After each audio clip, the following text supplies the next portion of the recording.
Vantor, delivering sovereign spatial intelligence that gives nations the ground truth. Hello and welcome back. I'll start pretty much where I left off the last podcast, namely talking about submarines and in particular conventional submarines, because after my remarks about Australian submariners being effective showmen, show persons, I received a bit of positive feedback about that from a couple of ex-Navy people who were very much in agreement with my comments, so I'll elaborate on that. The main point is this. The Canadians have just ordered 12 conventional air-independent submarines from Germany's ThyssenKrupp Marine Systems. As I've said, these are known as the Type 212 CD, which is in production for Germany and Norway. Those countries are getting 6 each. Now, all three are clearly highly professional, experienced NATO navies. I imagine Canadian operational scenarios have quite a bit of similarity to Australia's, as does Norway's. It's slightly different from Germany because under NATO guidelines, where countries are given certain missions and areas of responsibility, now unless that has changed, Germany's emphasis is very much on operations in the Baltic Sea, while Canada and Norway, like Australia, do a lot of open ocean work. Here, we have been told repeatedly that only nuclear-powered submarines are survivable in a modern conflict because they can stay underwater indefinitely, while conventional submarines have to periodically come close to the surface to charge their batteries. In the next edition of APDR, which should be online at about the time you're hearing this podcast, I've concluded my editorial partly with this rhetorical question: are the Germans, Canadians, and Norwegians suicidal idiots, or have Australians perhaps been misled? Well, of course Australians have been misled, because the Germans, Canadians, and Norwegians are definitely not suicidal idiots. They know exactly what they're going to be doing with their conventional diesel-electric submarines. Now, I can already hear Australian submariners huffing and puffing, saying, but they don't operate in the areas that we do. Which is correct in a way. We're in the southern hemisphere, they're all in the northern hemisphere. But what this really is code for is that none of those countries operate submarines in the South China Sea. And now we come to the heart of the debate. And mainly because of my connection with the Collins program, I have met quite a few submariners, a disproportionate number, you might say, not only in Australia, but in other countries, particularly Sweden and Germany. And they are all pretty much wonderful people. Now, I'm not making this up. I'm not exaggerating. They tend to be smart, empathic, and very much focused. But you need to understand that's not a random characteristic or some act of blind luck. It's because they are stuck together in a very confined metal tube for up to 2 months at a time, and you need to be a particular sort of person who wants to do that in the first place, and even more so if you want to keep doing it for years of service at sea. In the previous podcast, when I mentioned the anecdote of the Chief of Navy breathlessly showing our gullible Prime Minister and I suspect equally gullible Defence Minister periscope photos of a US aircraft carrier showing that a Collins-class submarine theoretically could have sunk it, I was reminded, again by ex-Navy people, that not only has this been done from a Collins-class, but before that, from the retired Oberon submarines as well. But it's these sorts of stunts that are used to create some sort of aura, some sort of mystique around submarines. Now, I was going through several articles about AUKUS in a magazine, Australian Foreign Affairs magazine. I only downloaded it this morning, so I haven't been through everything. But I came across a total howler from David Kilcullen, who I know moderately well.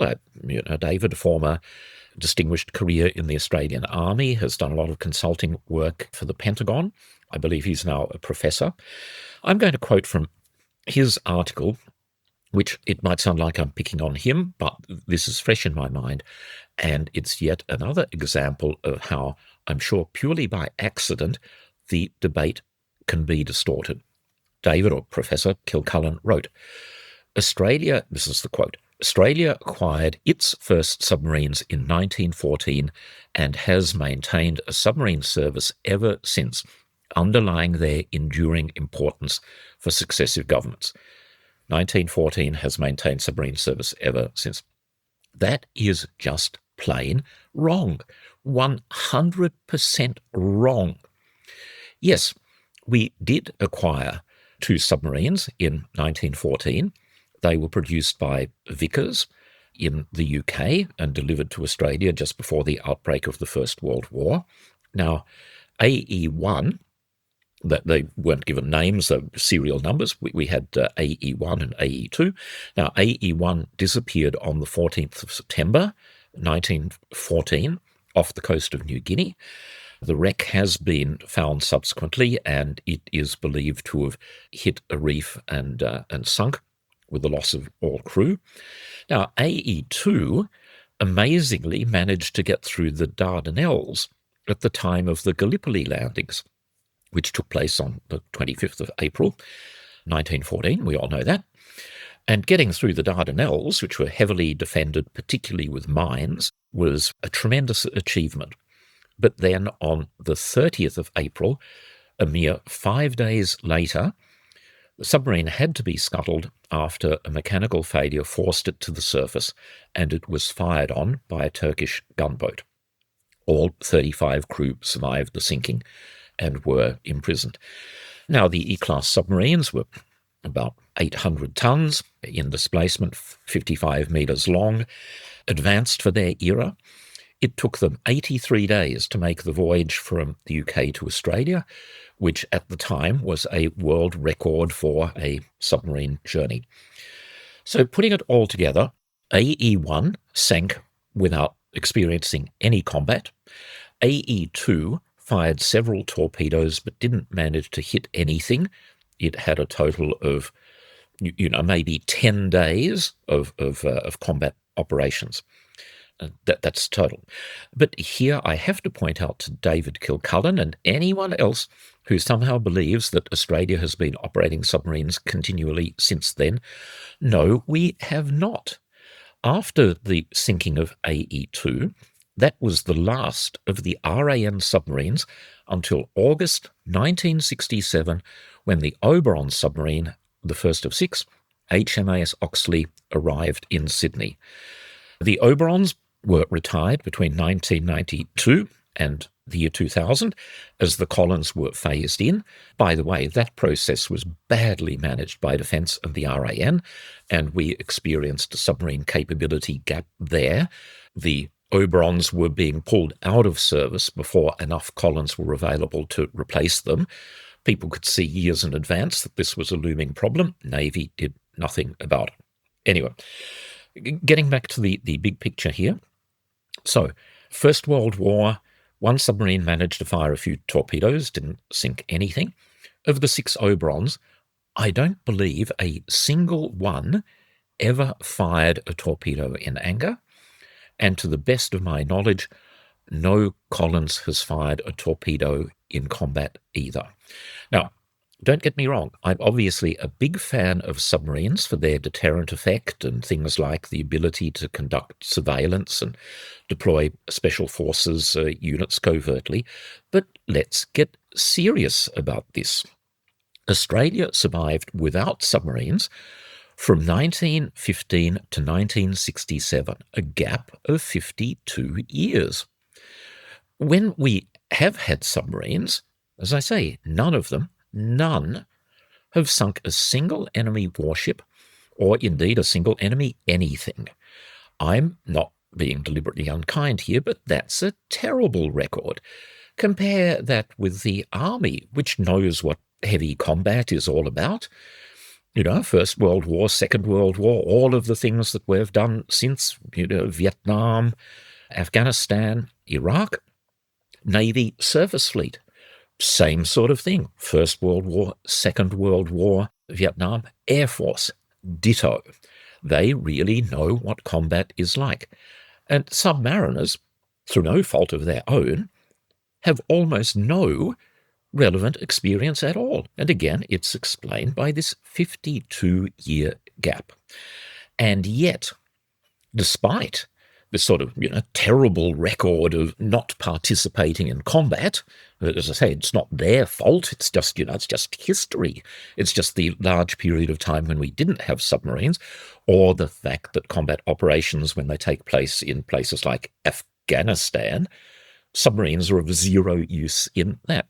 And yet, despite this record, submariners continue to exert this unhealthy effect on politicians with stunts like briefcases chained to wrists, pretending that taking photos of US aircraft carriers is some form of magic. It isn't, and I just wish politicians were mature enough to see through this grandstanding. But frankly, I'm not going to hold my breath. And for me, it's a depressing thought that even people of the stature and experience of David Kilcullen cannot get their basic facts right when writing about submarines. Now, some positive words, a little bit about defence industry policy, and again, I've written an article about that, which will be in the current APDR, which has the title, New Defence Industry Policy Similar to the Old Defence Industry Policy, which I think is entirely fair. I commented on this briefly last time. Yes, there are positives in it. More apprentices, assistance for defence exports, and small increases in funding for some industry support measures. That's all good stuff. But in my opinion, it is nothing like the radical overhaul of industry policy that I think Australia desperately needs in the face of US unreliability and unpredictability, evidence of which is provided right now by the ongoing schmozzle that's happening in the Persian Gulf. That war started on a whim by Donald Trump. Well, to be accurate, he was talked into it by Israeli Prime Minister Benjamin Netanyahu. Congress was not consulted. Allies were not consulted. His advisors warned of the consequences, namely that the Strait of Hormuz would be shut, but he ignored all of that. And the war continues only because he cannot agree to any sort of peace deal that is worse than the one put in place by Barack Obama, so the bombing and killing will continue. Seriously, is this the nation that Australia should be voluntarily manacling ourselves to? Or should we, like the Canadians, the Europeans, the British, the Singaporeans, the South Koreans, and the Japanese, accept that the world has changed and seek to lessen our dependence on the US?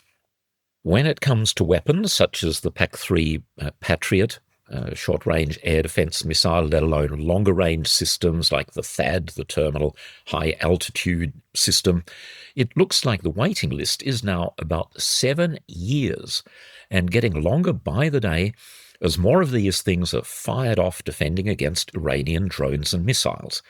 Is the idea that we, Australia, wait patiently until 2034 or later and just hope that nothing goes wrong in the meantime, or do we get off our backsides and actually do something about it? Now, I'm definitely in favour of that latter course of action, and doing so with a sense of urgency. Let's talk to the Singaporeans and see if they might be interested in a joint program for developing long-range air defence missiles, perhaps in conjunction with Europe, even Ukraine, or South Korea and Japan.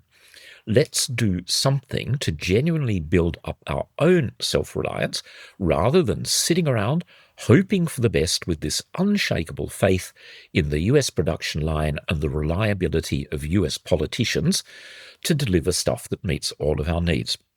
Now, again, slight switch. I will give credit to Defence Industry Minister Pat Conroy, in particular for energizing the GWEO, the Guided Weapons and Explosive Ordnance Enterprise. And this is one critical area where we are actually starting to see some good progress. GMLRS, the rockets that are fired by HIMARS, they are being assembled in Australia, in South Australia, in fact.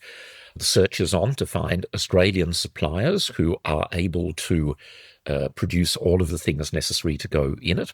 At the moment, we're assembling kits that come in from the United States. I was wrong to scoff at the assembly process.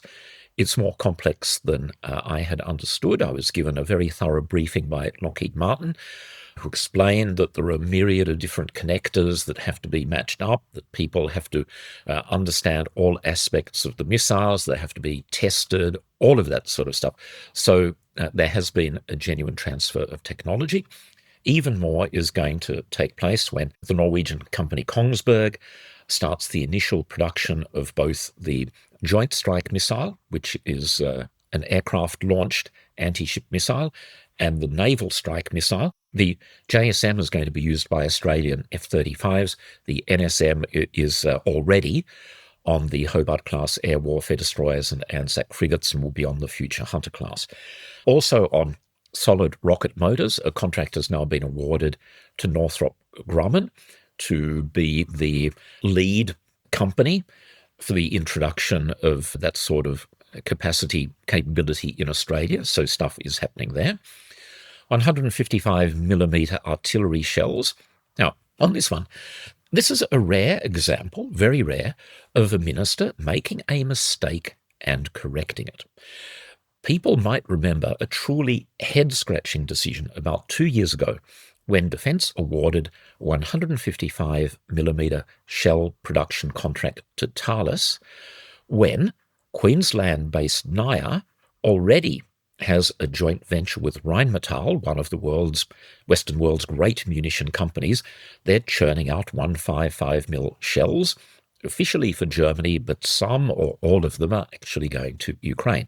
Now, at the time, if you have said quietly, privately to Minister Conroy that this is obviously a completely crazy decision, and his reply was, well, that's what the department's evaluation concluded.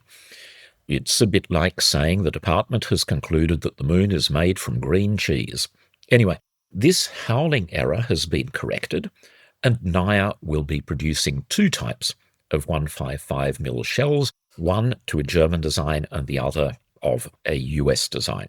So again, good local capacity there. I would also like to see Australia produce fuses for shells, because once we can do that, we have all of the components needed for a complete 155mm shell.